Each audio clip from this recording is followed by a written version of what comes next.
Ji good morning students of BA final 66 page से we are going to start here we came to know about that George has arrived and जो mother हैं और Ann and जो Keller है they are going on dinner and they are insisting George to be here to go with them और at last what happened कि George को जो mother है वो मना ही लेती है कि be here and even George is feeling very happy है ना, वो अच्छा फील कर रहा है, इज़ फीलिंग कि केट कितनी अच्छी है, she is thinking about me, उसे ऐसे है कि मैं खाना अच्छे से नहीं खा रहा हूँ, है ना, खा पा रहा हूँ, हमारी लाइफ कैसे हुई पड़ी है, तो he is also happy with Kate, है ना। And now he is talking about other things कि हाँ कैलर भी उसे इनवाइट कर रहा है डिनर पे एंड अब जो जॉर्ज है जब वो रास्ते से आया तो उसने रास्ते में कैलर का जो भी एक प्लांट है वो देखा जनरल मोटर्स के नाम पे and he is asking to Joe Keller about his work कि what type of things you manufacture over there. तो 67 पेज पे आ जाइए तो वो क्या बता रहा है, प्रेशर कुकर्स हो गए, वॉशिंग मशीन को असेंबल करने की चीज़ें हैं, ये सब हम वहाँ पे अब बना रहे हैं। And he is again saying, Keller कह रहा है sure he has just got here that's way do जो little man makes a mistake, है ना, जॉर्ज के कह रहे छोटे छोटे लोग हैं वो मिस्टेक्स करते हैं और जो बड़े लोग होते हैं वो एम्बेसडर्स बन जाते हैं। एक्चुअली वो एक कमेंट मार रहा है अपने फादर को लेके और जो कैलर को लेके, है ना। अब क्या है, अब कैलर क्या बात कर रहा है, कैलर कह रहा है कि मैं काफ़ी कंसर्न्ड हूँ तुम्हारे फादर के लिए और मैं उसे दोबारा से अपने साथ एक जगह देने के लिए भी तैयार हूँ। एंड मदर भी कह रही है कि स्टीव ऐसा नहीं था, बहुत अच्छा बंदा है वो, है ना। And then what happen, last में कैलर क्या कह रहा है कि आई एम सैड, मुझे ये चीज़ की हैरानी है कि स्टीव में अभी तक कोई चेंज क्यों नहीं आया है ना, इतने साल हो गए उसे अपनी सज़ा भुगतते हुए, उसे तो चेंज, उसमें चेंज आना चाहिए था। I am sad to see he has not change, मैं दुखी हूँ उसे देख के कि वो अभी तक चेंज नहीं हुआ है। 68 पेज पे देखिए, कहते 25 ईयर्स हो गए तो मैन ने अभी तक, उस बंदे ने ये नहीं सीखा कि मुझे ब्लेम दूसरे पे ना डाल के जो भी गलती है उस गलती को सीखना चाहिए, है ना, गलतियों से सीखना चाहिए। कैलर बड़ी बड़ी बातें कर रहे हैं ना। अब कैलर क्या कह रहे हैं, तुम्हें याद है जॉर्ज एक बार 1937 में शॉप में जो फ्लड स्ट्रीट शॉप थी, है ना, उसमें तुम्हारा जो फादर है उसने हीटर है उसे बर्न करके ऐसे ही रख दिया था और 2 दिन तक वो चलता रहा था, तो उसका फेस जलने से मैंने बचाया था। जॉर्ज कह रहा है यस, मतलब ऐसी ऐसी बातें याद करवा रहा है। फिर कह रहा है देखा याद है एक बार उसने फ्रैंक को पैसे दे दिए थे ऑयल स्टॉक में इन्वेस्ट करने के लिए और वो सारे वेस्ट हो गए थे, किसका फॉल्ट था, तुम्हारे फादर का। जॉर्ज कह रहा है यस, है ना। Then they are just talking about these things और जो जॉर्ज है वो फिर से कह रहा है, एन कह रही है कि कैब आ रही है तुम्हारे लिए अगर तुम जाना चाहते हो तो। मदर क्या कह रही है कि इसे नहीं जाना चाहिए, ये हमारे साथ आज चलेगा। एंड जॉर्ज अब मान गया है, कहाँ पे, 69 पेज पे। जॉर्ज क्या कह रहा है, ऑल राइट, है ना, कि ठीक है। अब मदर भी खुश हो गई है कि हाँ अब तुम हमारे बच्चे जैसे लग रहे हो, पुरानी जो मुझे याद आ रही हैं। एंड जॉर्ज इज़ आस्किंग क्या फ्रैंक और लीडिया भी आएंगे, तो मदर उससे थोड़ा मजाक करिए, कोई बात नहीं लीडिया से तुम्हारी एक डेट करवा देंगे, लेकिन he doesn't want these types of things, he just asking, क्योंकि उसे पुराने दिन याद आ रहे हैं, वो भी कहीं ना कहीं इंसान है। अगर एन क्रिस के साथ मैरिज करने की सोच रही है तो ऑब्वियस है जो जॉर्ज है वो भी अकेला है, उसका फादर जेल में है, बहन भी उसकी यहाँ पे है एंड हिज अलोन, तो उसे भी कहीं ना कहीं जो एक हम कह सकते हैं कि सपोर्ट है उसकी ज़रूरत है, तभी वो केट के पास आके एक मदर की तरह उसको ले रहा है और उसे कह रहा है कि तुम मदर, केट तुम बिल्कुल भी चेंज नहीं हुई, तुम बिल्कुल वैसे हो, है ना। तो कैलर क्या कह रहा है, जैसे उसने बोला ना जॉर्ज ने कि तुम बिल्कुल भी केट बिल्कुल भी चेंज नहीं हो, तो हुई तुम तो वैसे की वैसे हो। कैलर क्या कह रहा है, से I and got time to get sick. Caller क्या कह रहा है, हाँ मेरे पास भी टाइम नहीं है कि मैं कभी बीमार हुआ हूँ, है ना, 15 सालों से मैं, मदर भी कह रही है हाँ 15 साल हो गए लगातार, ये एक बार भी बीमार नहीं हुआ। तो कैलर ने फटाफट कहा कि except my flu during the war, है ना, वही जिस कारण उसका फादर जेल में सज़ा भुगत रहा है। तो एकदम से बोली मदर, करी मतलब डर गई कि शुक्र है मैंने बोल दिया, मेरे हस्बैंड ने बोल दिया। कैलर, माई flu when I was sick during the war, है ना। तो मदर कह रही हाँ जॉर्ज, बस वही उस टाइम क्या हुआ था, इन्हें निमोनिया हो गया था। जॉर्ज, वाई डिड यू से हिज नेवर, है ना। फिर जॉर्ज क्या कह रहा है मदर को कि तुमने फिर ऐसे क्यों कहा कि ये तो कभी भी बीमार नहीं हुआ पिछले 15 सालों में, है ना।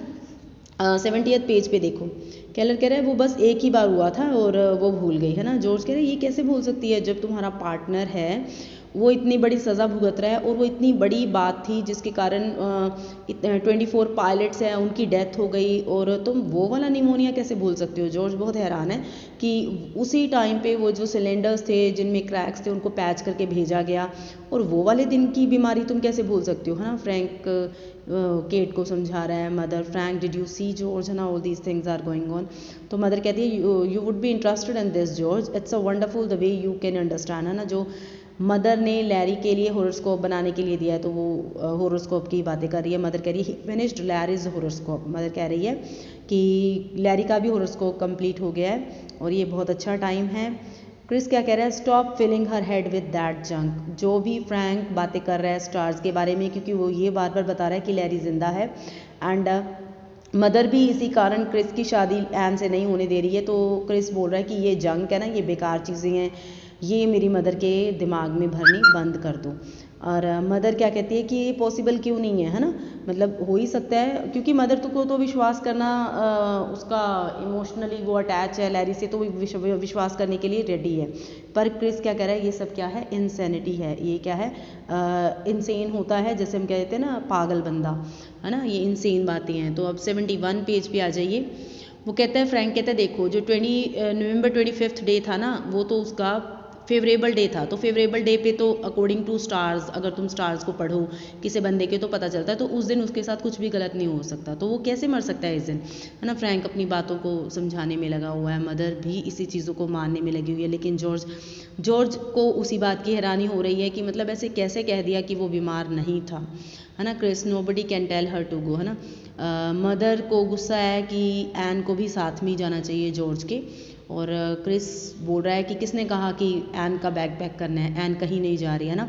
अब एक तरह की जो हम कह सकते हैं कि लड़ाई सी हो रही है। Chris you would better answer him any, answer him mother, I packed your bag darling. Mother भी क्या कह रही है, मैंने तुम्हारा बैग पैक कर दिया और तुम अपने ब्रदर के साथ जा सकती हो, mother I packed your bag. लेकिन अब 72 पेज पे भी केम टू नो, मदर भी एन भी क्या कहेगी कि नहीं, जब तक क्रिस नहीं कहेगा मैं नहीं जाऊँगी, ठीक है। Chris that's all now get out of here George. अब वो जॉर्ज को कह रहे तुम यहाँ से चले जाओ, है ना। मदर चाहती है एन भी चली जाए, और all these things are going on. Ann क्या कह रही है, गो जॉर्ज, चले जाओ। क्रिस, है ना, how dare you to pack her bag, मतलब मदर को बोल रहा है कि गुस्से में कि क्यों तुमने मदर उसका एन का बैग पैक किया।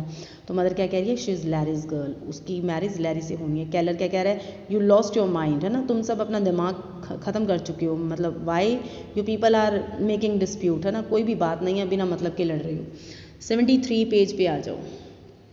मदर क्या कह रही है, till he comes forever and ever till he comes, जब तक वो नहीं आता तब तक ये लैरी की ही गर्ल है, लैरी की ही से शादी होगी। Mother, Chris I have never said to you in my life, मैंने आज तक तुमसे कुछ नहीं मांगा, लेकिन आज मैं मांगता हूँ, मुझे एन से मतलब शादी करनी है ना। Keller, she is out of her mind. Mother all together, अब मदर बोली है, देखो यहाँ पे मदर ऑल टुगेदर कहते to Chris but not facing them, Chris से बात कर रही है लेकिन उसको फेस नहीं कर रही। Your brother is alive darling because he is dead, your father killed him, अगर वो मरा है तो तुम्हारे फादर ने मारा है। तो कभी भी ऐसे नहीं हो सकता कि भगवान ऐसे कर ही नहीं सकता कि बेटे को बाप के हाथों मरवाए। Do you understand me now. अब क्रिस हैरान हो रहा है कि ये क्या बातें कर रही है। तो अब मदर को गुस्सा आ गया, क्योंकि मदर ये बताना चाहती है कि जो लैरी है वो जिंदा है, तो उसने अब सब कुछ बता दिया कि उस दिन जो भी हुआ वो तुम्हारे फादर ने किया है। तो अब क्रिस कैलर की तरफ आ गया, कहता है कि देन यू डिड इट, कि तुमने किया है। कैलर, ही नेवर फ्लू P40, वो तो P40 चलाता नहीं। क्रिस कहता है लेकिन वो P40 नहीं चलाता, तो जो और 21 पायलट्स की डेथ हुई तो उनका सारा इल्ज़ाम इसका मतलब तुम पे आना चाहिए, जो कि स्टीव के ऊपर ब्लेम डाल के तुम आ गए। Keller, he never flew P40, what's the matter with you, है ना। Chris, then you did it to the others, इसका मतलब तुमने दूसरों को मारा है। मैं हैरान हूँ कि मेरा फादर ऐसा है। 74 पेज पे कैलर, तुमने क्या किया है ना। Chris, dad you killed 21 man, है ना, यहाँ पे उनको पता चला तुमने मर्डर किया है, मैं तो तुम्हें अच्छा समझ रहा था। अब कैलर क्या कह रहा है कि यहाँ पे लास्ट पे देखो, कैलर क्या कह रहा है, you're a boy what could I do, मैं क्या कर सकता था, ये बिजनेस था, बिजनेस में मैं किसी से पीछे नहीं हट सकता था। अगर मैं उस टाइम पे जो इतना स्टफ़ मंगवाया था वो ना देता तो मेरे सारे कॉन्ट्रैक्ट्स कैंसिल हो जाते और 5-10 मिनट में मेरा सारा बिजनेस ख़त्म हो जाता और मैं बिजनेस को रखना चाहता था। तो क्रिस क्या कह रहा है कि मतलब only for the business you did it, कि तुम्हें पता था कि अगर मैं शिप आउट करूँगा तो उसके बाद कितने लोग मर जाएंगे, फिर भी तुमने नहीं सोचा। बट केलर इज सेइंग कि अकॉर्डिंग टू मी हमारा बेटा तो वो चलाता ही नहीं था, लेकिन फिर भी क्रिस क्या कह रहा है कि तुमने बहुत बड़ी गलती की है ना। वो बहुत ज़्यादा गुस्से में है एंड वो क्या कह रहा है कि काश तुम्हारा ये गोदाम बिजनेस मीन्स जो ये गोदाम मतलब एनॉय होके गुस्से में चिढ़ के कह रहा है ऐसा बिजनेस है तुम्हारा, तुम्हें क्या अपनी कंट्री से कोई प्यार नहीं है, तुम्हें किसी इंसान की वैल्यू नहीं है, what the hell are you, तुम कैसे बंदे हो, मुझे तो तुम्हारी मुंह से जीभ खींच लेनी चाहिए, है ना। ऑल दिस थिंग्स क्रिस है अपने फादर को कह रहा है। सो स्टूडेंट्स हमारा एक्ट 2 है, we have completed, read it again. Thank you.